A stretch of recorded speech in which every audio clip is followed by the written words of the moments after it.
Quick reminder before we get started on this episode. This podcast is based on my personal experiences and isn't medical advice. When I was first navigating celiac disease and gluten intolerance, I trusted that my doctor would tell me everything I needed to know. But looking back, there are so many questions I wish I'd asked sooner. Questions that would have saved me time, stress, and unnecessary symptoms. Today, I'm sharing the questions I wish I'd brought to my doctor earlier so you can feel more informed, more confident, and better equipped to advocate for your health.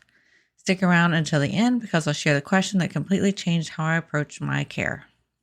Welcome to the Gluten-Free Engineer podcast. I'm your host, Carrie Saunders.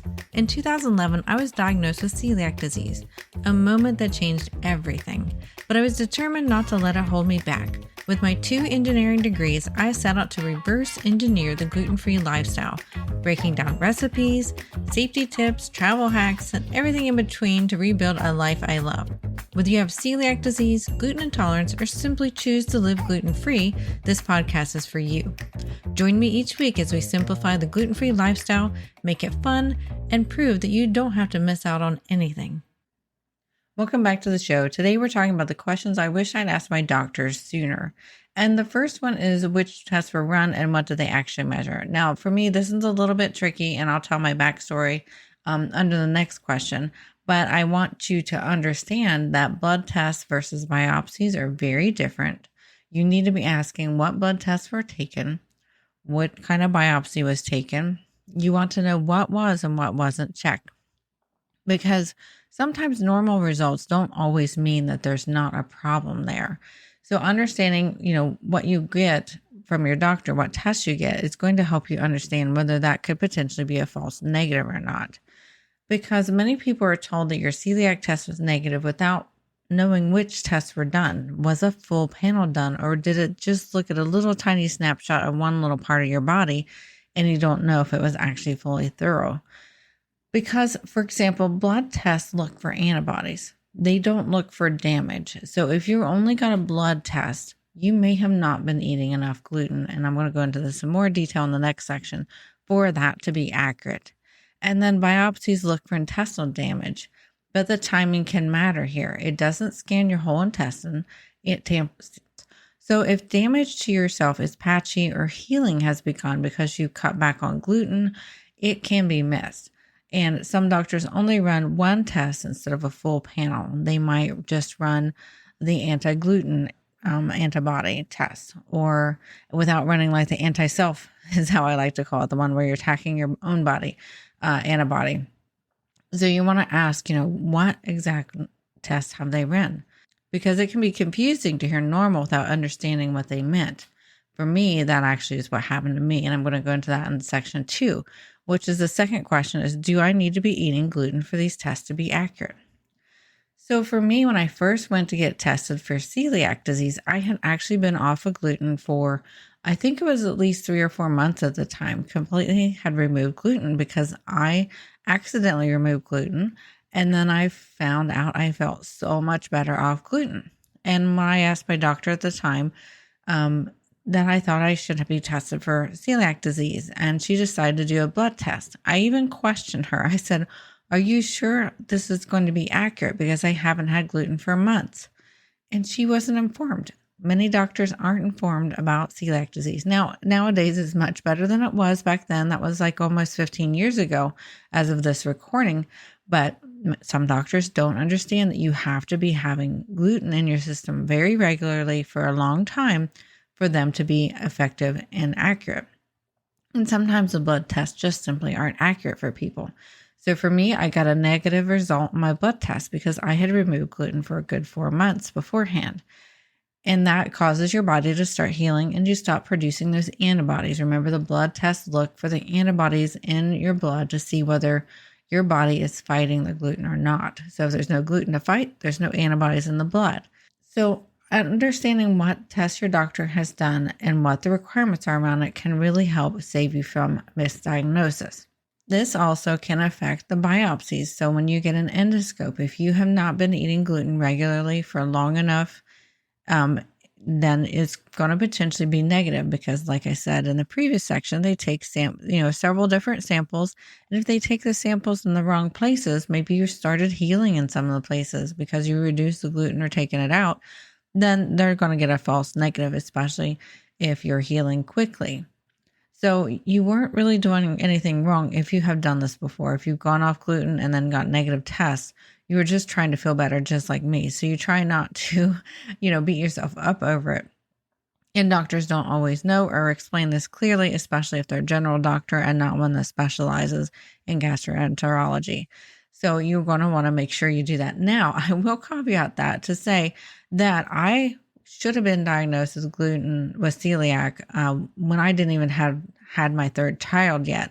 So about 20 years ago, I should have been diagnosed, if I'm doing my math correctly, because I went to a gastroenterologist because I was having so much stomach and digestive issues.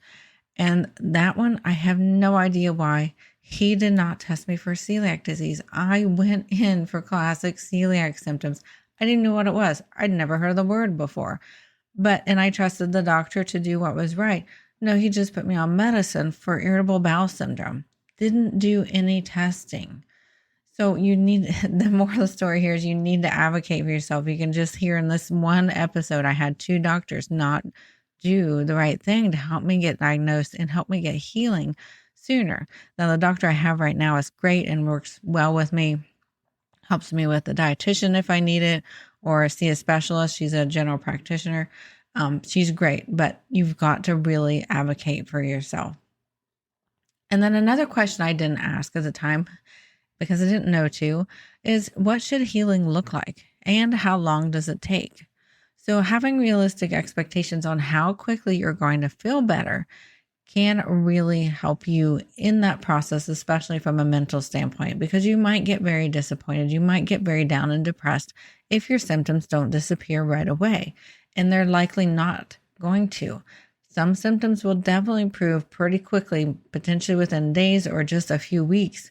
But some symptoms, some long-term symptoms, are going to take months, if not years. So healing's not instant. The gut, the immune system, the nervous system, they all are going to heal at different timelines. And it really depends upon your body's reaction to that gluten and, just your own body's healing process. You might find yourself heal faster in the immune system than the gut first, or maybe it's the other way around. You just have to be really patient with yourself and trust the process, especially if you've been diagnosed with celiac or you just know you have gluten intolerance and you just need to be off the stuff so you can feel good. Another thing that you should be asking is what nutrient deficiencies should we monitor? The many common ones, but do ask your doctor, are iron, vitamin D, B12, folate, and calcium. Those are very common ones to be low in if you have celiac or gluten intolerance. Now, iron can cause fatigue and dizziness if you're low in iron. Vitamin D affects your immune health and your bone health. I was actually so low in vitamin D. I'm talking about going all the way back before I got diagnosed. I was so low in vitamin D that they were giving me 60,000 units. That's not a mistake. 60,000 units a day, 4 weeks. And my vitamin D barely rose up. It didn't even get to normal. That's a lot of vitamin D, let me tell you. B12 is also another one that you should have monitored. This can cause brain fog. This can cause nerve issues. This is what they think I had a problem with when I was pregnant with my third child, was a vitamin B12 deficiency. Looking back, that's what we have figured out is probably likely, because I was having numbness and tingling in my feet. Now, of course, the baby might be on, something in my nervous system and causing that. Well, they did nerve testing and my nerve testing was fine. After I had my third child, I was still having the numbness in especially the feet, sometimes my fingers and hands. And once I went off gluten, once I figured out I had celiac disease, that went away. I had that for years. And looking back, we think it was probably the vitamin B12 because that can cause nerve damage and nerve issues if you're really low on that. And then folate and calcium are also in there because you just won't be absorbing as much calcium. I actually got diagnosed with osteopenia at age 37. Very likely because I had been undiagnosed celiac for over 30 years. And so it had started, my body was pulling the calcium and nutrients out of my bones because it couldn't get it in my my digestive system. So, these are some things you might want to be looking at. Talk with your doctor. What else should you be looking at for you and your particular body? And you can still be strictly gluten-free and still sometimes feel awful, because if these nutrient deficiencies aren't addressed, you're going to possibly feel bad. And if you're not eating properly and knowing how to eat, then you might be missing out on some of these nutrients that you really, really need. So then another question you might want to ask is, what symptoms should improve and which ones might linger and take longer? So typically for most people, if you have celiac and you have digestive symptoms with your celiac, not everybody does, that is usually what often improves first. And it still might be spotty. It still might be very frustrating. You might feel great one day and the next day not. That's your body adjusting to, all the newness that you're having in your body, and that you're actually able to start digesting your food properly. And that might throw your body into a little bit of a fit. Neurological, skin, and hormonal symptoms, those are going to probably take longer. For me, I had terrible skin issues all my life till I went gluten-free because I finally figured out I had celiac, but I still have flare-ups. It could also be some other food that can cause some skin issues as well, on top of, having celiac. And then the neurological can take some time. For me, that one was actually decently fast. I felt like I had started looking at the world in high definition again. Everything had seemed foggy before, and I didn't even realize it till I went off gluten. And then those hormonal symptoms, those could potentially take longer too. I've talked before on the podcast how I had such internal anger issues towards the end, right before I found out I was celiac. And I didn't know where they were coming from. I'm not an angry person. If anybody knows me, it's pretty hard to get me mad. And if I do get mad, it's not good, but it takes a lot to get me mad. And I was just constantly like holding back all this anger inside and not wanting to bite people's head off and just like snap. And that for me healed pretty quickly. So if you are experiencing a symptom like that most people don't talk about, it could be quick or it could be a little slower. So just give yourself some patience there. And some symptoms I found faded gradually rather than like just disappearing. Like every year I'd feel a bit better on, my gut tolerance for just food in general, or migraines, just they could be fading gradually. So just be really patient with yourself. Another question I should have asked is, what about cross contact and trace gluten? I had no idea when I first found out I had to be gluten-free that crumbs really do matter. They really, really do.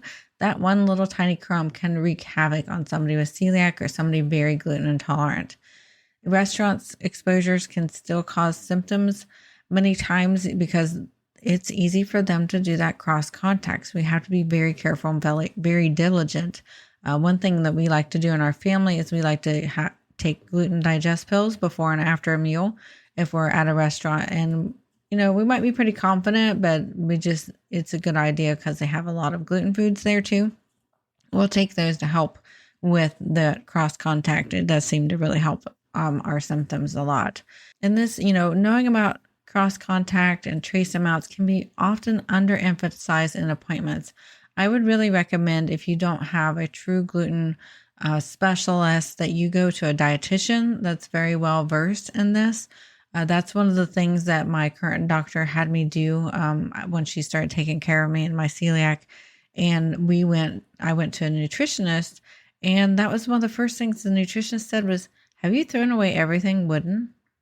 I actually kind of already knew that, but it was really refreshing to hear another person in the medical field ask me these questions that everybody should be asking for, because anything with potential cracks and crevices in it, like plastic cutting boards or wooden cutting boards or rolling pins or wooden spoons, all can hide trace amounts of gluten if they'd been used in your kitchen with gluten prior.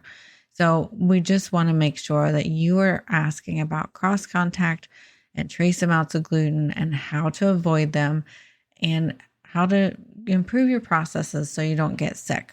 Now, one question I should have asked my doctor sooner is if I'm still symptomatic, what else could be going on? For me, I have actually many other food sensitivities and didn't realize it. I was kind of blaming some cross-contact. I actually was blaming cross-contact issues at our local Chinese restaurant on what actually was a soy issue, and that soy gives me similar symptoms to gluten. And so once I figured that out, it was so much better. But I thought I was getting gluten sometimes and having digestive issues and migraines because of it, when it actually was soy. And one thing I did ask my doctor was about my stomach issues too at one point in time, and she recommended I go on the FODMAP diet. If you haven't ever heard of that, it's basically you're getting rid of fermentables and things that can really irritate your gut temporarily, and then you start putting back in. So you start with your favorite foods and put in one at a time to see what's the ones that bother you. For me, I found out apples bother me. Too many raw apples can bother me. So I just knew I had to limit my amount of raw apples. This also helped me figure out that corn and legumes also really give my stomach issues. They really make my stomach hurt a lot. So you could be having some other food sensitivity that you might need to get rid of. I feel better when I minimize the amount of lectins. As of this recording this week, I've been eating a lot more lectins, and guess what? I don't feel as good. And I was thinking about that this morning when getting ready. I need to cut back on those again. So you want to make sure that you are understanding that if you're having persistent symptoms still, it could be something else in addition to celiac or gluten intolerance. So make sure to talk to your doctor.